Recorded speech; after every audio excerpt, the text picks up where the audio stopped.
You go with most of the pubs along the quay and you pick them up. Saks, where Tracy has it now, that used to be Keneally's grain store. Then it was turned into a nightclub. And you could go in there any night of the week. There could be 4 or 5 ships here.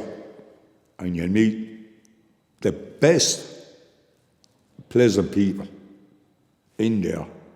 And you know what they were doing. But I did.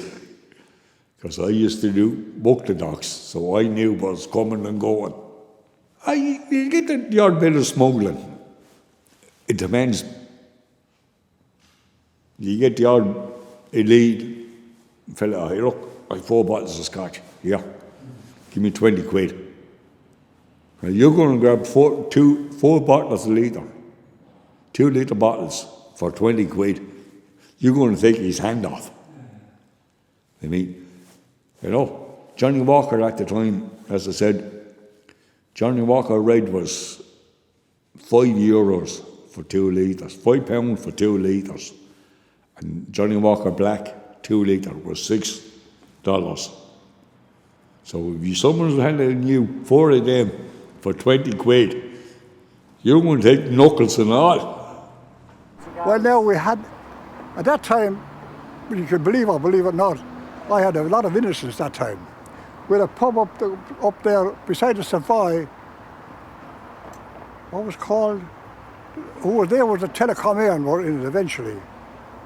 And there was a great saying that time, you get your bottle downstairs and you get your change upstairs.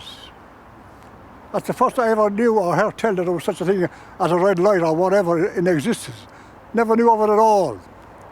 When whiskey and all that, sometimes they could be fisticuffs. They were often, I'd say, over women. And all that. The ladies of the night used to walk around there and all that, and you know, that was normal, wasn't it? That was kind of, from memory, that was kind of normal there, you know, and they played their trade sort of there, and then there was a certain cohort that were like, you know, I get the impression, I think in talking to people subsequently, the officer class are kind of people that would have a bit of authority on ships, maybe an old stripe or two. They went for these women they were Twiggy lookalikes. Did you ever hear of Twiggy? Jane Shrimpton.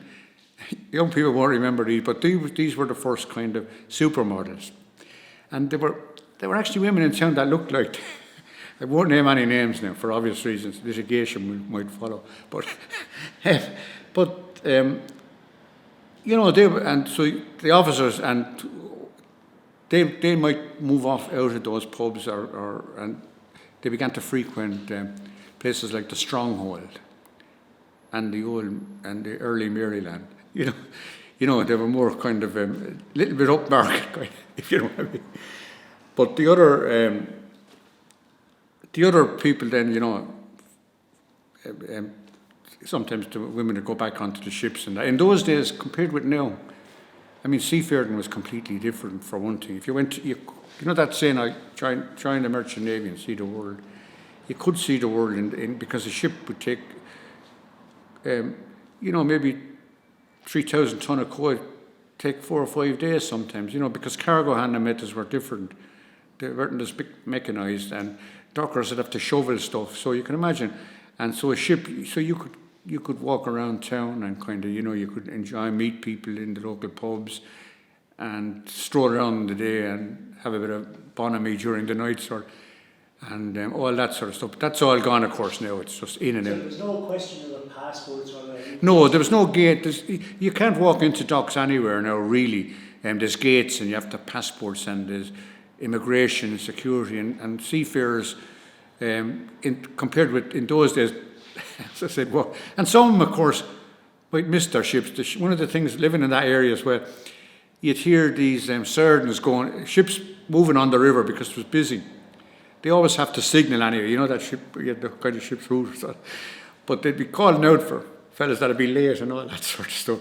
And some people would miss their vessels, and a few seafarers stayed. Like I knew some of them after myself and worked with them in various things after, you know, German lads and different things, stayed in Waterford. And that tended to happen because if you spend a life at sea, you don't put down any roots, but you can't go on forever, and then you have to, the job gets, and you get retired, and you're stranded. So often, fellas might say, look, I have enough of that bloody stuff, and there's, I suppose in the 50s was the best time to be at sea, but the romance of the sea sort of, you could say there was something romantic maybe in those days, but I'm not so much now. Ships are in and out, you see them coming up the river all the time to Bellevue, and they're gone the next morning, and the smaller crews because of technology.